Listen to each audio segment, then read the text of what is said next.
ವೀಕ್ಷಕರೇ ನಮಸ್ಕಾರ.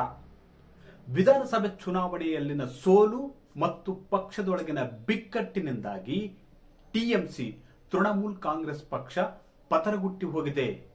ನೋಡಿ, ಪಕ್ಷದಲ್ಲಿ ಎತ್ತಿರುವ ಒಂದು ಬಿಕ್ಕಟ್ಟು, ಅದೇ ರೀತಿ ಸೋಲು, ಮುಖಭಂಗದ ಸೋಲು ಹಿಂದಾಗಿ ಆ ಪಕ್ಷದ ಭವಿಷ್ಯವೇ ತಿಳಿದಂತಾಗಿದೆ.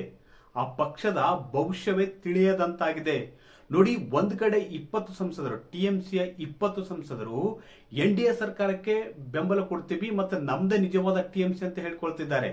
ಅದೇ ರೀತಿ ಟಿಎಂಸಿಯ 60 ಶಾಸಕರು, ಉಳಿದಿರತಕ್ಕಂತ 80 ಶಾಸಕರಲ್ಲಿ 60 ಶಾಸಕರು ಮತ್ತೊಂದು ಕಡೆ ಸಪರೇಟ್ ಆಗಿದ್ದಾರೆ. ಅದು ಮಮತಾ ಬ್ಯಾನರ್ಜಿ ಪಕ್ಷದಿಂದ ನಮ್ದೇ ನಿಜವಾದ ತೃಣಮೂಲ್ ಕಾಂಗ್ರೆಸ್ ಪಕ್ಷ ಅಂತ ಹೇಳ್ತಿದ್ದಾರೆ. ಅಷ್ಟೇ ಅಲ್ಲ, ವಿರೋಧ ಪಕ್ಷದ ನಾಯಕನನ್ನು ಕೂಡ ಈಗಾಗಲೇ ಆಯ್ಕೆ ಮಾಡಿಕೊಂಡಿದ್ದಾರೆ. ಒಂದ್ ಕಡೆ ಸಂಸದರು, ಮತ್ತೊಂದು ಕಡೆ 60 ಶಾಸಕರು ತೃಣಮೂಲ್ ಕಾಂಗ್ರೆಸ್, ನೈಜ ತೃಣಮೂಲ್ ಕಾಂಗ್ರೆಸ್ ಪಕ್ಷವನ್ನು ಬಿಟ್ಟು ಎನ್ಡಿಎಗೆ ಸಪೋರ್ಟ್ ಮಾಡ್ತಿದ್ದಾರೆ. ಪಕ್ಷ ಅಲ್ಲಿ ಛಿದ್ರವಾಗಿ ಹೋಗಿದೆ. ಪಶ್ಚಿಮ ಬಂಗಾಳದಲ್ಲಿ ಟಿಎಂಸಿ ಛಿದ್ರವಾಗಿ ಹೋಗಿದೆ. ಇದರಿಂದಾಗಿ ಮಮತಾ ಬ್ಯಾನರ್ಜಿ ಅವರಿಗೆ ಪಕ್ಷದ ಭವಿಷ್ಯವೇ ಕಾಣದಂತಾಗಿದೆ. ಮುಂದಿನ ದಿನಗಳಲ್ಲಿ ಏನಾಗುತ್ತೆ ಎಂಬ ಚಿಂತೆ, ಬಹುದೊಡ್ಡ ಚಿಂತೆ ಮಮತಾ ಬ್ಯಾನರ್ಜಿ ಅವರನ್ನು ಕಾಡ್ತಿದೆ. ಇಂಥ ಹೊತ್ತಿನಲ್ಲಿ ಕಾಂಗ್ರೆಸ್ ಪಕ್ಷ ಟಿಎಂಸಿಗೆ ಒಂದು ಆಫರ್ ನೀಡಿದೆ. ಏನು ಅದು? ಕಳೆದ 2 ದಿನಗಳಿಂದ ನವದೆಹಲಿಯಲ್ಲಿ ನಡೆದಂತ ಇಂಡಿ ಮೈತ್ರಿಕೂಟದ ಸಭೆಯಲ್ಲಿ, ಅದರಲ್ಲೂ ವಿಶೇಷವಾಗಿ ಸೋನಿಯಾ ಗಾಂಧಿ ಅವರು ಮಮತಾ ಬ್ಯಾನರ್ಜಿ ಅವರಿಗೆ ಒಂದು ಬಿಗ್ ಆಫರ್ ನೀಡಿದ್ದಾರೆ. ಏನು ಅದು ಆಫರ್ ಅಂದ್ರೆ, ಕಾಂಗ್ರೆಸ್ ಪಕ್ಷಕ್ಕೆ ಜಾಯಿನ್ ಆಗಿ, ಕಾಂಗ್ರೆಸ್ ಪಕ್ಷವನ್ನು ಸೇರ್ಪಡೆಯಾಗಿ ಟಿಎಂಸಿಯನ್ನು ಕಾಂಗ್ರೆಸ್ ಪಕ್ಷದಲ್ಲಿ ವಿಲೀನ ಮಾಡಿ ಅಂತ ಒಂದು ಸಲಹೆ ನೀಡಿದ್ದಾರೆ. ಅಷ್ಟೇ ಅಲ್ಲ, ಮಮತಾ ಬ್ಯಾನರ್ಜಿ ಅವರಿಗೆ ಕಾಂಗ್ರೆಸ್ ಪಕ್ಷದ ಉಪಾಧ್ಯಕ್ಷ ಸ್ಥಾನ, ಅದೇ ರೀತಿ ಅಭಿಷೇಕ್ ಬ್ಯಾನರ್ಜಿ ಅವರಿಗೆ ಕಾರ್ಯದರ್ಶಿ ಸ್ಥಾನ ನೀಡುವುದಾಗಿ ಒಂದು ಆಫರ್ ನೀಡಿದ್ದಾರೆ ಅಂತ ಹೇಳಲಾಗ್ತದೆ. ಹಾಗಾದ್ರೆ ಸೋನಿಯಾ ಗಾಂಧಿ ಅವರ ಆಫರ್ ಅನ್ನು ಮಮತಾ ಬ್ಯಾನರ್ಜಿ ಅವರು ಒಪ್ಕೊಳ್ತಾರಾ? ವೀಕ್ಷಕರು ನೋಡಿ, ಪಶ್ಚಿಮ ಬಂಗಾಳದ ವಿಧಾನಸಭೆ ಚುನಾವಣೆಯಲ್ಲಿ ಬಿಜೆಪಿ ಒಂದು ಅದ್ಭುತವಾದ ಗೆಲುವನ್ನು ಸಾಧಿಸಿತು. ಇದು ಅಂತಿಂತ ಗೆಲುವಲ್ಲ. 15 ವರ್ಷಗಳ ಮಮತಾ ಬ್ಯಾನರ್ಜಿ ಅವರ ದುರಾಡಳಿತಕ್ಕೆ ಒಂದು ಬ್ರೇಕ್ ಆಗ್ತು. ಈ ಮೂಲಕ ಪಶ್ಚಿಮ ಬಂಗಾಳದಲ್ಲಿ ಒಂದು ಹೊಸ ಇತಿಹಾಸ ನಿರ್ಮಾಣ ಮಾಡಿದೆ. ಅಷ್ಟೇ ಅಲ್ಲ, ಈ ಒಂದು ಬಿಜೆಪಿ ಗೆಲುವಿದೆಯಲ್ಲ, ಟಿಎಂಸಿ ಪಕ್ಷದ ಅಧಪತನಕ್ಕೆ ಕಾರಣವಾಗಿದೆ. ಈ ಒಂದು ಸೋಲಿನಿಂದಾಗಿ, ವಿಧಾನಸಭೆ ಚುನಾವಣೆಯ ಸೋಲಿನಿಂದಾಗಿ ಮತ್ತು ಬಿಜೆಪಿ ಗೆಲುವಿನಿಂದ ಟಿಎಂಸಿ ಪಕ್ಷ ಒಡೆದು ತುಂಡು ತುಂಡಾಗಿ ಹೋಗಿದೆ. ಒಂದ್ ಕಡೆ 60 ಶಾಸಕರು ನಿಂತಿದ್ದಾರೆ, ಮತ್ತೊಂದು ಕಡೆ 20 ಶಾಸಕರು ಮಮತಾ ಬ್ಯಾನರ್ಜಿ ಅಂದ ಬೇರ್ಪಟ್ಟಿ ನಿಂತಿದ್ದಾರೆ. ಇದರಿಂದಾಗಿ ಪಕ್ಷದ ಮುಂದಿನ ಭವಿಷ್ಯವೇನು ಎಂಬುದು ತಿಳಿಯದಾಗಿದೆ ಮಮತಾ ಬ್ಯಾನರ್ಜಿ ಮತ್ತು ಅವರ ಸೋದರಳಿಯ ಅಭಿಷೇಕ್ ಬ್ಯಾನರ್ಜಿ ಅವರಿಗೆ. ಹೀಗಾಗಿ ಇಂಥ ಹೊತ್ತಿನಲ್ಲಿ, ಇಂಥ ಸಂಕಷ್ಟದ ಹೊತ್ತಿನಲ್ಲಿ ಕಾಂಗ್ರೆಸ್ ಬಹುದೊಡ್ಡ ಆಫರ್ ಅನ್ನು ಮಮತಾ ಬ್ಯಾನರ್ಜಿ ಅವರಿಗೆ ನೀಡಿದೆ. ಅದೇನಪ್ಪ ಅಂದ್ರೆ, ನೀವು ಕಾಂಗ್ರೆಸ್ ಪಕ್ಷದಲ್ಲಿ ಟಿಎಂಸಿಯನ್ನು ವಿಲೀನ ಮಾಡಿ, ಕಾಂಗ್ರೆಸ್ ಪಕ್ಷ ಸೇರ್ಪಡೆ ಮಾಡಿಕೊಳ್ಳಿ, ನಿಮಗೆ ರಾಷ್ಟ್ರೀಯ ಮಟ್ಟದಲ್ಲಿ ಉಪಾಧ್ಯಕ್ಷ ಸ್ಥಾನ, ಅದೇ ರೀತಿ ಅಭಿಷೇಕ್ ಬ್ಯಾನರ್ಜಿ ಅವರಿಗೆ ಪ್ರಧಾನ ಕಾರ್ಯದರ್ಶಿ ಹುದ್ದೆಯನ್ನು ನೀಡುವುದಾಗಿ ಕಾಂಗ್ರೆಸ್ ನಾಯಕರು ಒಂದು ಆಫರ್ ನೀಡಿದ್ದಾರೆ. ಅಷ್ಟೇ ಅಲ್ಲ, ನಾಳೆ ಬಹುತೇಕ ಈ ಸಂಬಂಧ ಕಾಂಗ್ರೆಸ್ನಲ್ಲಿ ಮಹತ್ವದ ಮೀಟಿಂಗ್ ಕೂಡ ಹಮ್ಮಿಕೊಳ್ಳಲಾಗಿದೆ ಅಂತ ಕೂಡ ಹೇಳಲಾಗ್ತದೆ. ಹಾಗಾದ್ರೆ ಮಮತಾ ಬ್ಯಾನರ್ಜಿ ಅವರು ಕಾಂಗ್ರೆಸ್ ಪಕ್ಷ ಪುನಃ ಸೇರ್ತಾರಾ? ನೋಡಿ ವೀಕ್ಷಕರೇ, ಮಮತಾ ಬ್ಯಾನರ್ಜಿ ಅವರು ಮೂಲತಃ ಕಾಂಗ್ರೆಸ್ನವರೇ. PV ನರಸಿಂಹರಾವ್ ಅವರ ಕಾಲದಲ್ಲಿ ಕೇಂದ್ರ ಸಚಿವ ಕೂಡ ಆಗಿದ್ರು. ಬಳಿಕ ಅಂದ್ರೆ ಕಾಂಗ್ರೆಸ್ನಿಂದ ಬೇರ್ಪಟ್ಟು 1998ರಲ್ಲಿ ಒಂದಷ್ಟು ಜನರನ್ನು ಕಾಂಗ್ರೆಸ್ನಿಂದ ಕರ್ಕೊಂಡ್ಬಂದು ತೃಣಮೂಲ್ ಕಾಂಗ್ರೆಸ್ ಪಕ್ಷವನ್ನು ಸ್ಥಾಪಿಸಿದ್ದು ಮಮತಾ ಬ್ಯಾನರ್ಜಿ ಅವರು. ಬಳಿಕ ಬಿಜೆಪಿಯ ಮೈತ್ರಿಕೂಟದಲ್ಲಿದ್ರು ಮತ್ತೆ ಕೇಂದ್ರ ಸಚಿವ ಕೂಡ ಆಗಿದ್ರು. ಅದನಂತರ ಪಶ್ಚಿಮ ಬಂಗಾಳದಲ್ಲಿ ಟಿಎಂಸಿಯನ್ನು ಪ್ರವರ್ಧಮಾನಕ್ಕೆ ತಂದು 15 ವರ್ಷಗಳ ಕಾಲ ಆಡಳಿತವನ್ನು ನಡೆಸಿದ್ದಾರೆ. ನೋಡಿ, ಮಮತಾ ಬ್ಯಾನರ್ಜಿ ಮೂಲತಃ ಕಾಂಗ್ರೆಸ್ ಪಕ್ಷದವರು. ಅಲ್ಲಿ PV ನರಸಿಂಹರಾವ್ ಕಾಲದಲ್ಲಿ ಸಚಿವೆಯಾಗಿದ್ದರು ಮತ್ತು ವಿದ್ಯಾರ್ಥಿ ದಶೆಯಿಂದಲೇ ಹೋರಾಟದಲ್ಲಿ ಭಾಗಿಯಾಗಿ ಮತ್ತು ಕಾಂಗ್ರೆಸ್ ಪಕ್ಷದಲ್ಲಿ ಗುರುತಿಸಿಕೊಂಡವರು ಮತ್ತು ಕಾಂಗ್ರೆಸ್ ಕಾರ್ಯಕರ್ತ ಕೂಡ ಹೌದು. ಬಳಿಕ ಕಾಂಗ್ರೆಸ್ನಲ್ಲಿ ಉಂಟಾದಂತ ಒಂದು ಸಣ್ಣ ಪುಟ್ಟ ಭಿನ್ನಮತ ಮತ್ತು ಅಸಮಾಧಾನದಿಂದಾಗಿ ಕಾಂಗ್ರೆಸ್ ಪಕ್ಷದಲ್ಲಿ ಕೆಲವರು ಕರ್ಕೊಂಡ್ಬಂದು 1998ರಲ್ಲಿ ತೃಣಮೂಲ್ ಕಾಂಗ್ರೆಸ್ ಪಕ್ಷವನ್ನು ಕೊಡ್ತಾರೆ.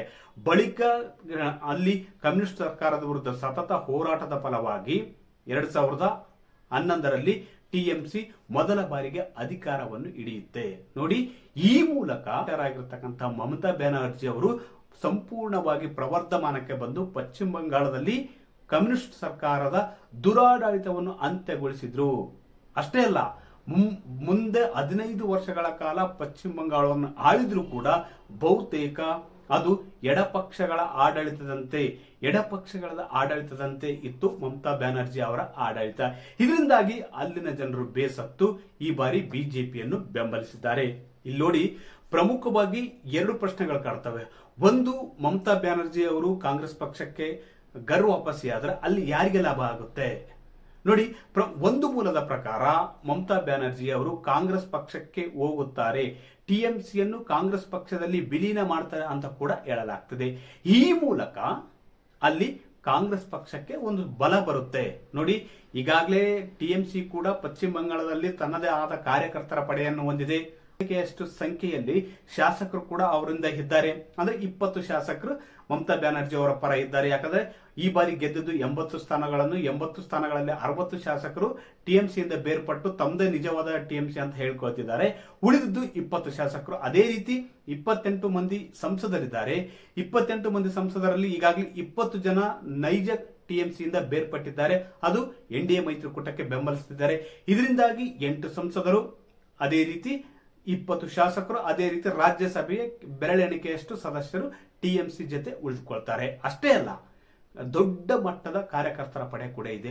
ಒಂದು ವೇಳೆ ಮಮತಾ ಬ್ಯಾನರ್ಜಿ, ಅಭಿಷೇಕ್ ಬ್ಯಾನರ್ಜಿ ಕಾಂಗ್ರೆಸ್ ಪಕ್ಷದ ಜೊತೆಗೆ ಟಿಎಂಸಿಯನ್ನು ವಿಲೀನಗೊಳಿಸಿದ್ದೇ ಆದಲ್ಲಿ ಅಲ್ಲಿ ಬಹುತೇಕ ಕಾಂಗ್ರೆಸ್ ಪಕ್ಷಕ್ಕೆ ಒಂದು ಶಕ್ತಿ ಬರಲಿದೆ.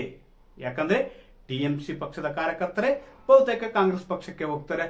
ಅಲ್ಲಿ ಬಹುತೇಕ ಬಿಜೆಪಿ ವಿರುದ್ಧ ಟಿಎಂಸಿ ಶಕ್ತಿಹೀನವಾಗಿರುವುದರಿಂದ ಒಂದು ವೇಳೆ ಟಿಎಂಸಿ ಕಾಂಗ್ರೆಸ್ ಪಕ್ಷದಲ್ಲಿ ವಿಲೀನಗೊಂಡ್ರೆ ಅದು ಶಕ್ತಿ ಬರುವುದು ಬಹುತೇಕ ಕಾಂಗ್ರೆಸ್ ಪಕ್ಷಕ್ಕೆ. ನೋಡಿ, ಒಂದು ಬಲಿಷ್ಠ ಆಡಳಿತ ಪಕ್ಷವಾಗಿ ಬಿಜೆಪಿ ಹೊರಹೊಮ್ಮಿದೆ.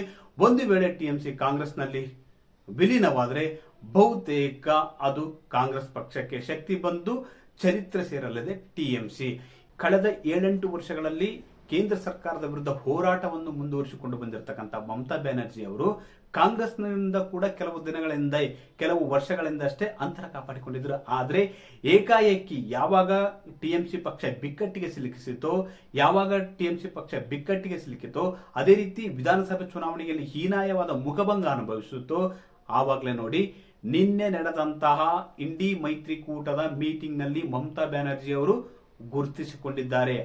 1977 ಅಂದ್ರೆ ಸ್ವತಂತ್ರ ನಂತರ 1977ರವರೆಗೆ ಪಶ್ಚಿಮ ಬಂಗಾಳದಲ್ಲಿ ಕಾಂಗ್ರೆಸ್ ಪಕ್ಷ ಆಡಳಿತ ನಡೆಸುತ್ತಿತ್ತು. ಬಳಿಕ ಎಡಪಕ್ಷಗಳು ಕೂಡ ಅಲ್ಲಿ 30 ವರ್ಷಗಳ ಕಾಲ ಆಡಳಿತ ನಡೆಸಿವೆ. ಬಳಿಕ 15 ವರ್ಷಗಳ ಕಾಲ ಟಿಎಂಸಿ ತನ್ನ ಆಡಳಿತವನ್ನು ನಡೆಸುತ್ತಿದೆ. ಆದರೆ ಬಿಜೆಪಿ ವಿರುದ್ಧ ಹೋರಾಡುವುದಕ್ಕೆ ಶಕ್ತಿಯನ್ನು ಕಳೆದುಕೊಂಡಿರ್ತಕ್ಕಂಥ ಟಿಎಂಸಿ ಇವತ್ತು ಪಕ್ಷದ ಆಂತರಿಕ ಬಿಕ್ಕಟ್ಟಿನಿಂದ ಬಳಲುತ್ತಿದೆ. ಅದೇ ರೀತಿ ಸೋಲನ್ನು ಅರಗಿಸಿಕೊಳ್ಳುವುದಕ್ಕೆ ಸಾಧ್ಯವಾಗ್ತಿಲ್ಲ. ಒಂದು ವೇಳೆ ಹೀಗೆ ಇದ್ರೆ ನಾವು ಪೂರ ನಿರ್ನಾಮ ಆಗ್ತೀವಿ ಎಂಬ ಭಯ, ಆತಂಕ ಮಮತಾ ಬ್ಯಾನರ್ಜಿ ಅವರನ್ನು ಕಾಡ್ತಿದೆ. ಹೀಗಾಗಿ ಬಹುತೇಕ ಕಾಂಗ್ರೆಸ್ ಪಕ್ಷಕ್ಕೆ ಸೇರ್ಪಡೆಯಾಗುವ, ಪಕ್ಷವನ್ನು ವಿಲೀನಗೊಳಿಸುವ ನಿಟ್ಟಿನಲ್ಲಿ ಚಿಂತನೆಯನ್ನು ಮಮತಾ ಬ್ಯಾನರ್ಜಿ ಅವರು ನಡೆಸಿದ್ದಾರೆ ಅಂತ ಹೇಳಲಾಗ್ತದೆ.